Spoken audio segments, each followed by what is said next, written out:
Terus yang membuat saya pindah, buka, ketik sekarang Matius. Coba ketik Matius pasal 7 ayat 21, 22, 23. Ini paling kunci. Yesus bilang begini, barang siapa besok memanggil aku Tuhan, Tuhan, tidak akan masuk surga. Yesus yang ngomong ini. Tidak mungkin ayat ini dibacakan di gereja. Jamaah kukut pindah masjid.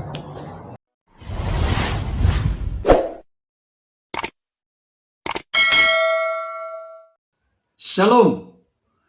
Pada kesempatan ini saya akan membahas satu ulasan dengan judul Ustadz Bangun Samudra berkata.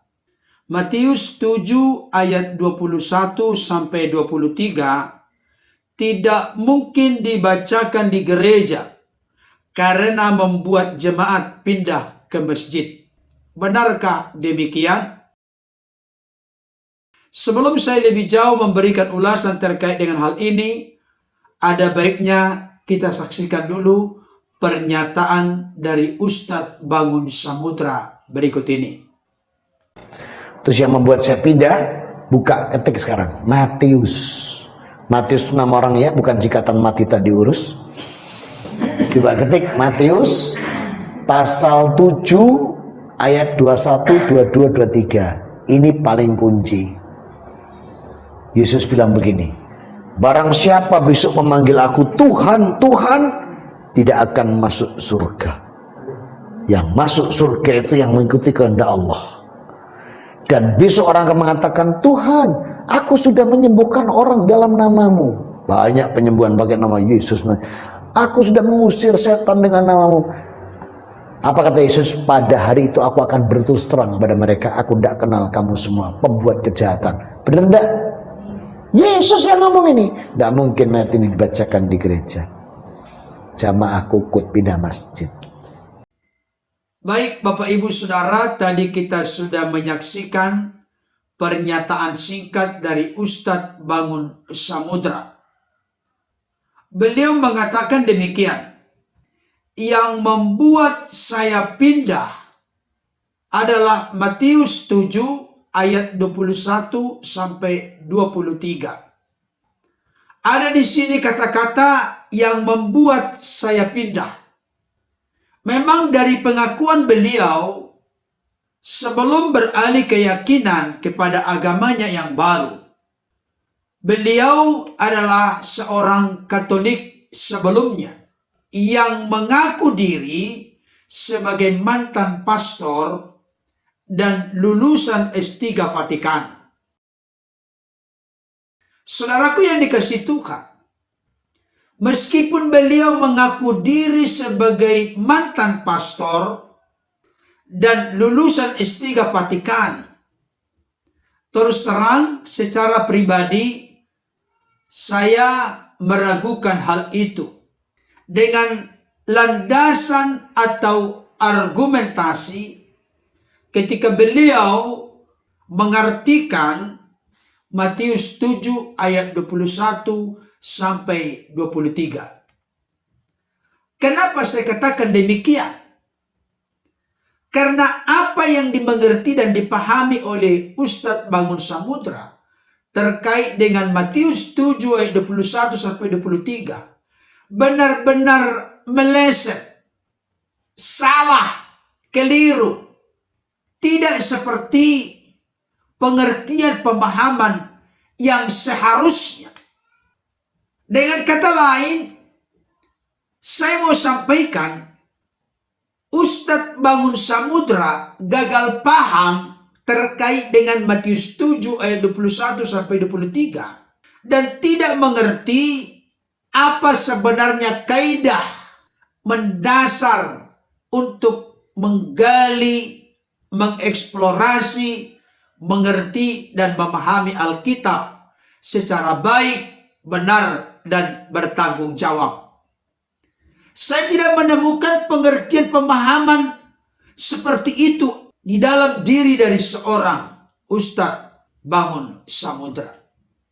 Terkait dengan beliau pindah keyakinan, itu adalah hak asasi manusia yang sangat pokok dan mendasar. Tidak perlu kita intervensi terkait hal itu.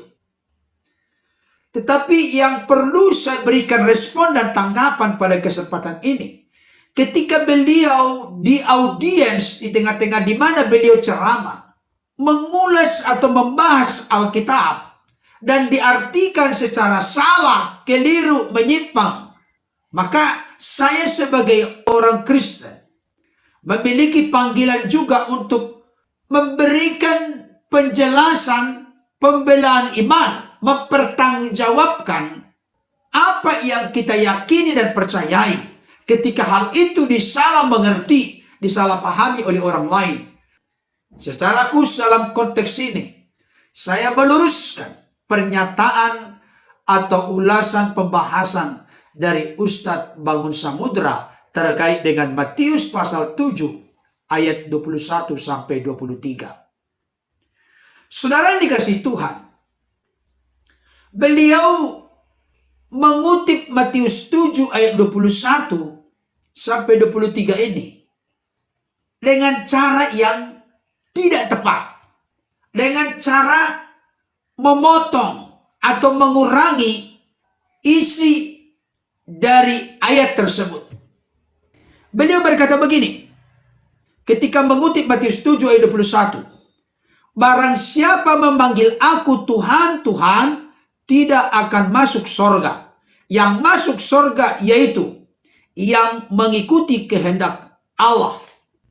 Ini merupakan kutipan yang keliru. Ada kata yang dihilangkan. Saya akan baca isi yang sebenarnya.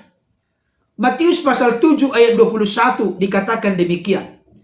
Bukan setiap orang yang berseru kepadaku Tuhan, Tuhan akan masuk ke dalam kerajaan sorga, melainkan dia yang melakukan kehendak Bapakku yang di sorga.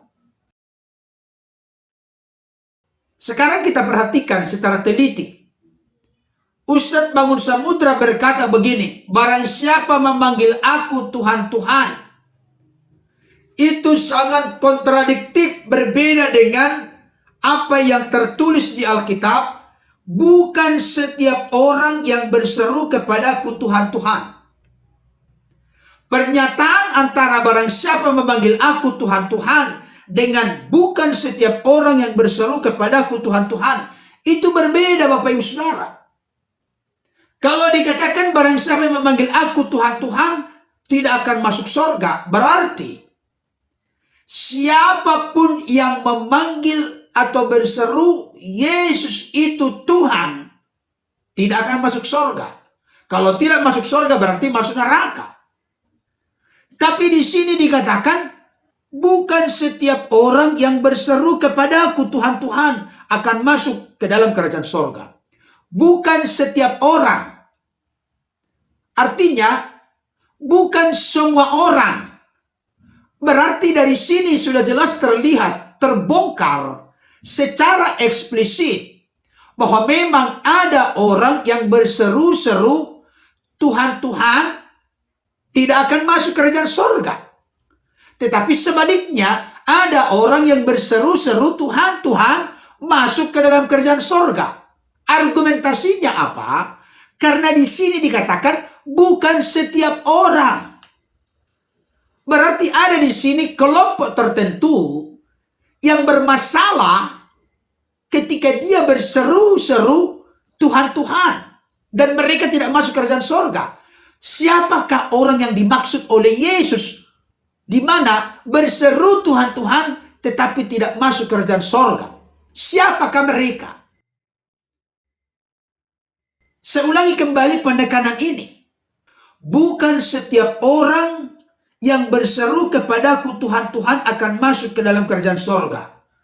Tolong penekanan disoroti, bukan setiap orang.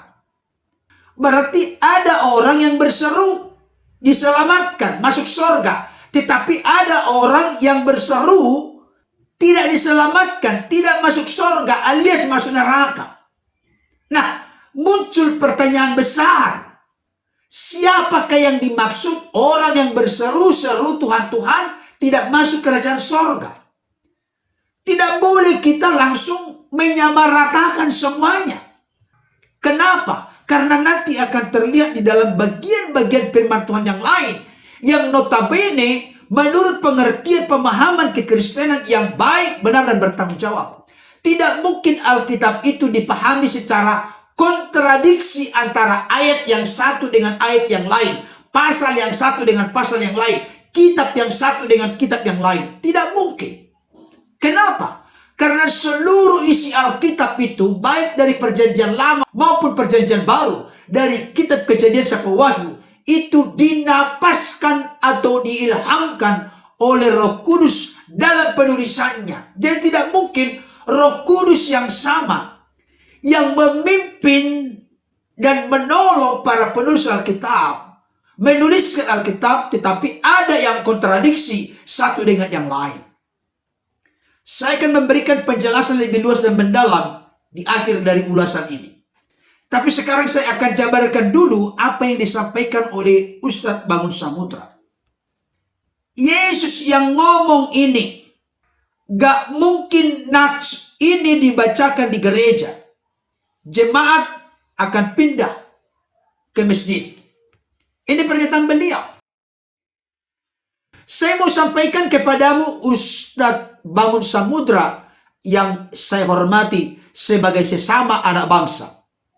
Ayat ini berulang-ulang disuarakan, dikotbahkan di gereja. Kalau mereka mengerti, memahami secara baik, benar, dan bertanggung jawab, mereka bukan justru pindah ke keyakinan lain atau ke agama lain. Justru iman mereka makin diteguhkan, diyakinkan, dikokohkan, dan dikuatkan. Bukan justru gereja kosong, jemaat dalam gereja pindah kepada agama lain, keyakinan lain. Dalam konteks pernyataan dari Ustadz Bangun Samudra, jemaah akan pindah ke masjid. Sekali lagi saya sampaikan pada kesempatan ini, terkait dengan seseorang beragama, itu hak asasi manusia yang paling mendasar, paling pokok. Apapun pilihan-pilihan yang dijatuhkan oleh seseorang, itu urusan pribadinya dengan sang penciptanya. Kita tidak perlu mengintervensi hal tersebut. Tetapi yang jelas, ketika kebenaran firman Tuhan yang bersumber dari Alkitab disalahpahami oleh orang-orang berkeyakinan lain atau beragama lain, secara khusus dalam hal ini Ustadz Bangun Samudra, saya sebagai seorang pelayan Tuhan yang terpanggil bukan hanya melayani di gereja, tapi menjadi seorang apologet Kristen, pros apologian, memberikan pertanggungjawaban kepada orang-orang lain yang menyalahpahami atau salah mengerti tentang doktrin ajaran kekristenan. Itu sebabnya saya terpanggil untuk memberikan argumentasi, alasan, respon, tanggapan, dan jawaban. Saudara dikasihi Tuhan, tidak pernah orang Kristen takut membaca Matius 7 ayat 21 sampai 23 di gereja, dimanapun. Ada peluang kesempatan membahas terkait dengan topik ini. Tidak pernah orang Kristen merasa rancu, merasa takut, merasa minder, tidak percaya diri untuk menyampaikan Matius 7 ayat 21 sampai 23. Karena itu merupakan include bagian yang terintegrasi dari kebenaran firman Tuhan. Ada ayat dalam Alkitab di mana Rasul Paulus pernah berkata, sebab aku tidak lalai menyampaikan seluruh maksud Allah kepadamu. Jadi seluruh maksud Allah itu dari Kejadian 1 ayat 1 sampai Wahyu 22 ayat yang terakhir. Itu harus disampaikan secara holistik, secara menyeluruh, bertahap tentunya. Karena Alkitab ini lebih dalam, lebih luas dari samudra yang begitu dalam dan luas. Ketika digali, dieksplorasi sedemikian rupa. Tapi intinya atau prinsipnya, orang-orang Kristen tidak pernah takut, tidak pernah berat hati, tidak pernah terhalang, atau tidak pernah punya pemikiran yang macam-macam terkait dengan ayat ini. Karena ayat ini begitu eksplisit, begitu jelas dan terang benderang. Bukan menolak menyebut Yesus Tuhan. Bukan menolak berseru Yesus Tuhan. Bukan itu intinya. Intinya adalah ada kelompok orang-orang tertentu di mana mereka punya kebiasaan berseru-seru Tuhan, Tuhan. Dan Yesus berkata mereka tidak masuk surga. Oleh karena apa? Coba kita lihat dulu ayat berikutnya.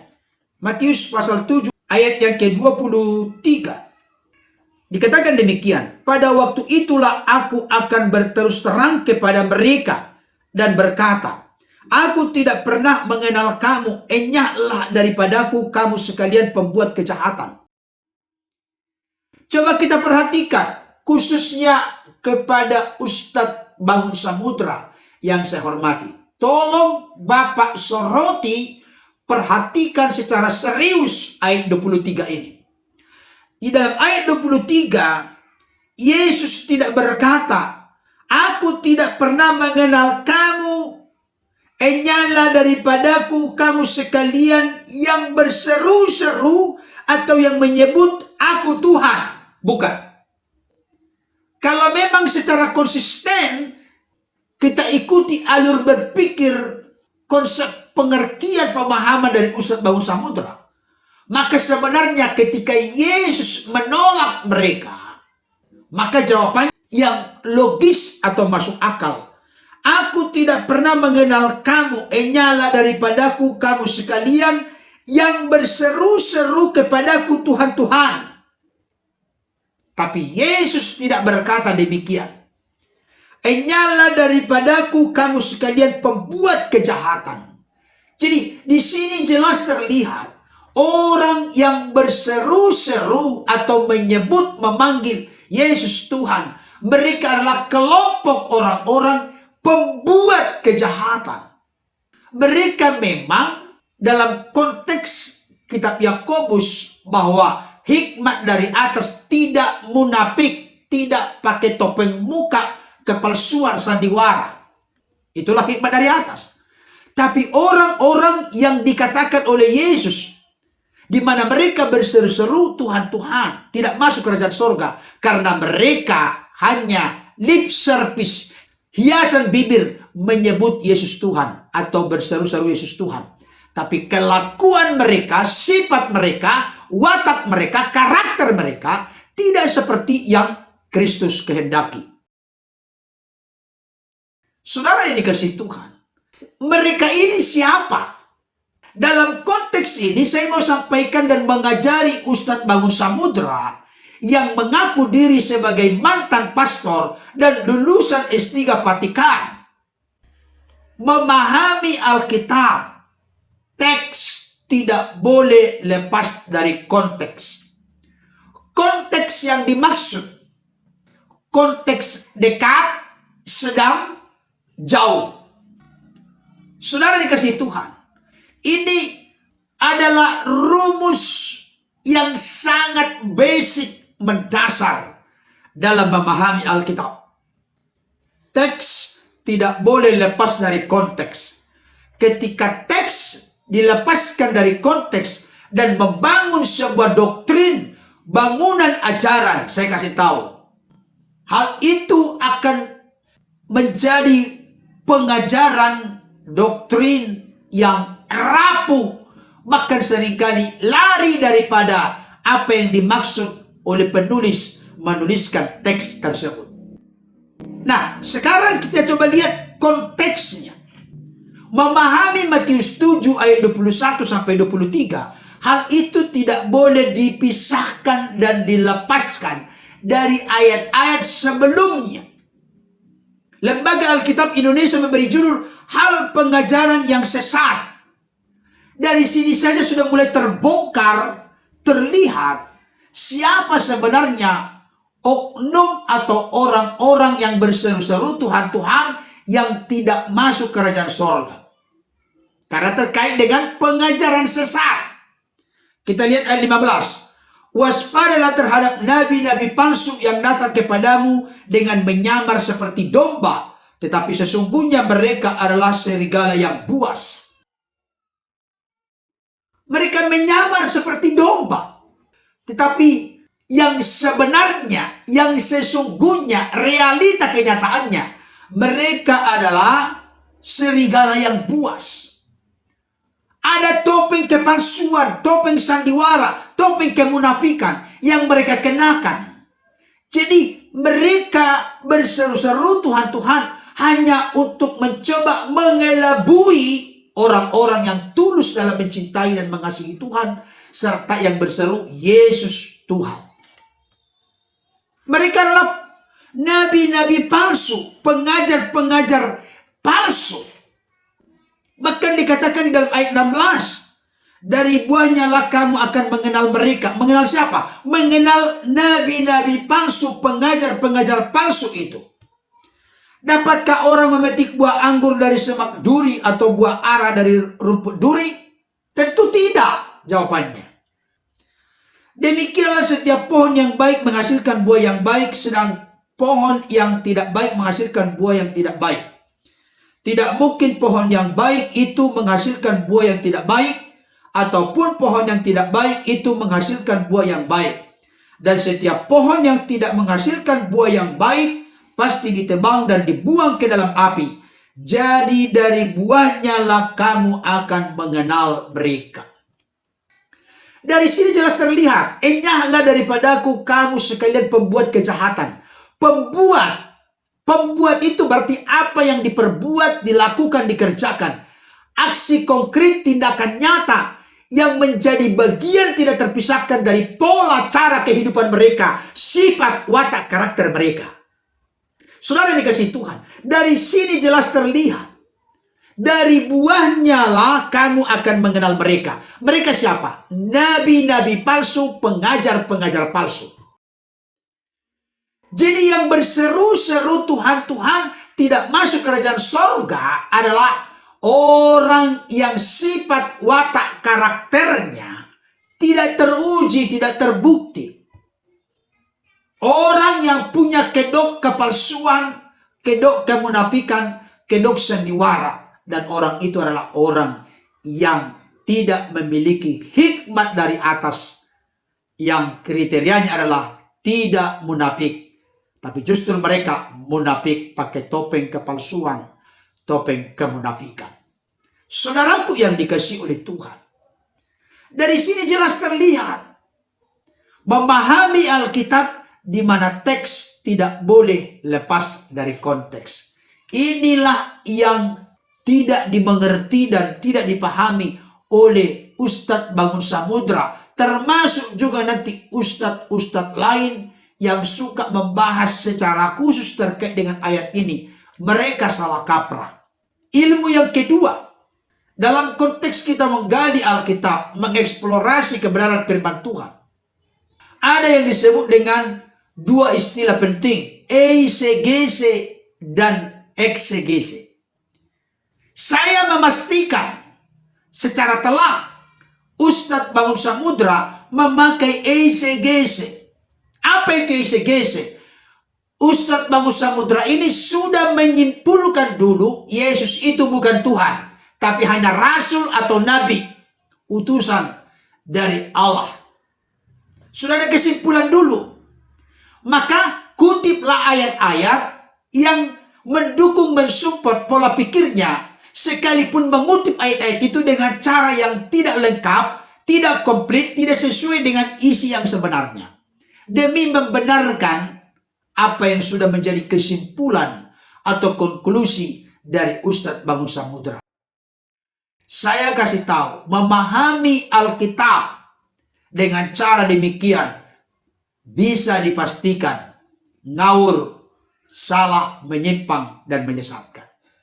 Jadi orang sudah punya opini dulu, baru kutip ayat-ayat untuk mendukung opininya, sehingga kelihatan benar karena dikutip dengan cara yang salah, dengan pengertian yang lepas dari akar, yaitu teks lepas dari konteks. Yang benar memahami Alkitab adalah eksegese. Eksegese itu artinya kita jangan punya prasangka dulu, opini kesimpulan dulu. Kita biarkan Alkitab itu berbicara sebagaimana seharusnya, sebagaimana adanya. Dari situ kita gali, kita bandingkan teksnya, konteksnya, maksud tujuan penulisnya, dan lain sebagainya. Maka kita pun menyimpulkan, oh, ketika kita menggali, mengeksplorasi Alkitab, maka pengertiannya adalah begini, begini, begini, dan begini. Saudara yang dikasihi Tuhan, saya kembali membacakan Matius 7 ayat 21. Bukan setiap orang yang berseru kepadaku Tuhan, Tuhan akan masuk ke dalam kerajaan sorga, melainkan dia yang melakukan kehendak Bapakku yang di sorga. Nah, sekarang begini. Ternyata yang masuk sorga, mereka yang melakukan kehendak Bapa di sorga. Pertanyaannya sekarang, apa kehendak Bapa di sorga? Inilah kita bisa membandingkan karena tidak ditemukan di sini secara eksplisit apa kehendak Bapa di sorga. Maka kita membandingkan dengan konteks jauh, lintas kitab. Apakah kehendak Bapa di sorga? Mari kita lihat Yohanes pasal yang ke-6. Ayat yang ke-28 sampai 29. Dikatakan demikian. Lalu kata mereka kepadanya, apakah yang harus kami perbuat supaya kami mengerjakan pekerjaan yang dikehendaki Allah? Pekerjaan yang dikehendaki Allah. Tadi Matius 7 ayat 21 berkata, yang masuk surga mereka yang melakukan kehendak Bapakku yang di sorga. Apakah kehendak Bapa di sorga? Ayat 29 jawab Yesus kepada mereka, inilah pekerjaan yang dikehendaki Allah, yaitu hendaklah kamu percaya kepada Dia yang telah diutus Allah. Percaya kepada Yesus, Mesias, anak Allah yang hidup, yang telah diutus oleh Bapa, datang dan keluar dari Bapa. Saya mau sampaikan, tidak ada nabi di dunia ini yang datang dan keluar dari Allah. Mungkin Bapak Ibu Saudara akan berkata, Pak Pendeta ngarang. Tidak. Saya bacakan untuk kita. Yohanes pasal 8. Ayat 42 dikatakan demikian. Kata Yesus kepada mereka, jikalau Allah adalah Bapamu, kamu akan mengasihi aku, sebab aku keluar dan datang dari Allah. Ada di sini kata keluar dan datang dari Allah. Nah, dari sini kita bertitik tolak kepada Yohanes 1 ayat 1. Pada mulanya adalah firman, firman itu bersama-sama dengan Allah, dan firman itu adalah Allah. Saudara yang dikasihi Tuhan, firman itu keluar dari kegaiban Allah untuk menyatakan Allah kepada dunia dan untuk menjadi manusia, menjadi penebus, mati di kayu salib, menebus hidup kita dari dosa, kematian kekal, dan dari jeratan kuasa iblis. Jadi apa kehendak Bapa itu? Kehendak Bapa itu adalah percaya kepada Yesus. Nah, pertanyaannya, apakah Ustadz Bangun Samudra percaya kepada Yesus sebagai Tuhan Juru Selamat? Tentu tidak, makanya beliau beralih keyakinan. Justru kehendak Bapa itu adalah percaya kepada Yesus sebagai Tuhan dan Juru Selamat. Tuhan di situ Lord, Kurios, pemimpin, raja, penguasa, pengendali, kalau bahasa Jawa, Gusti, dalam kehidupan kita. Saudara dikasihi Tuhan, saya katakan tadi, memahami Alkitab tidak mungkin kontradiksi. Tidak boleh kontradiksi. Pertanyaannya, adakah di dalam Alkitab di mana murid-murid memanggil Yesus, mengakui Yesus sebagai Tuhan, dan Yesus tidak melarangnya, tapi justru mengakuinya juga? Ada nggak? Ada, Bapak Ibu Saudara. Dari sini makin jelas terlihat, bukan setiap orang, artinya ada kelompok orang yang berseru-seru, Tuhan, Tuhan, tidak masuk kerajaan sorga. Tapi banyak orang berseru-seru, Tuhan, Tuhan, masuk ke dalam kerajaan sorga. Yaitu mereka yang percaya dan menerima Yesus sebagai Tuhan Juru Selamat, penebus dosa bagi hidupnya. Mari kita tunjukkan. Mari kita lihat Yohanes 13 ayat 13 sampai 14. Dikatakan demikian, kamu menyebut aku guru dan Tuhan. Jadi murid-murid menyebut Yesus guru dan Tuhan. Dan katamu itu tepat, sebab memang akulah guru dan Tuhan. Murid-murid menyebut Yesus guru dan Tuhan. Dan Yesus pun meresponi, perkataanmu itu tepat, sebab akulah guru dan Tuhan. Ayat 14. Jadi jikalau aku membasuh kakimu, aku yang adalah Tuhan dan gurumu, maka kamu pun wajib saling membasuh kakimu. Jelas sekali. Apakah Ustadz Bangun Samudra mau menyimpulkan bahwa Petrus, Yakobus, Yohanes, Paulus, dan lain sebagainya, mereka akan ditolak oleh Yesus? Enyala daripadaku, hai sekalian yang berseru kepadaku Tuhan. Apakah Petrus tidak masuk surga? Tidak mungkin, Ustadz Bangun Samudra yang saya hormati. Karena Alkitab dipahami tidak mungkin kontradiksi satu dengan yang lain. Bahkan Rasul Paulus dalam Roma pasal 10 ayat 9-10 berkata demikian. Sebab jika kamu mengaku dengan mulutmu bahwa Yesus adalah Tuhan dan percaya dalam hatimu bahwa Allah telah membangkitkan Dia dari antara orang mati, maka kamu akan diselamatkan. Karena dengan hati orang percaya dan dibenarkan, dan dengan mulut orang mengaku dan diselamatkan. Mengaku Yesus adalah Tuhan dan percaya dalam hati Allah telah membangkitkan Dia dari antara orang mati, maka diselamatkan. Jadi mengaku Yesus Tuhan diselamatkan. Orang yang berseru kepada Tuhan diselamatkan. Roma 10 ayat 13. Sebab barang siapa yang berseru kepada nama Tuhan akan diselamatkan. Saudaraku yang dikasihi oleh Tuhan, khususnya kepada Ustadz Bangun Samudra yang saya hormati, termasuk ustadz-ustadz lain yang suka mengutip ayat-ayat ini, bahwa orang Kristen yang memanggil, berseru, menyebut Yesus Tuhan tidak akan masuk surga alias masuk neraka. Anda salah kaprah, gagal paham, tidak mengerti doktrin ajaran Kristen secara baik, benar, dan bertanggung jawab.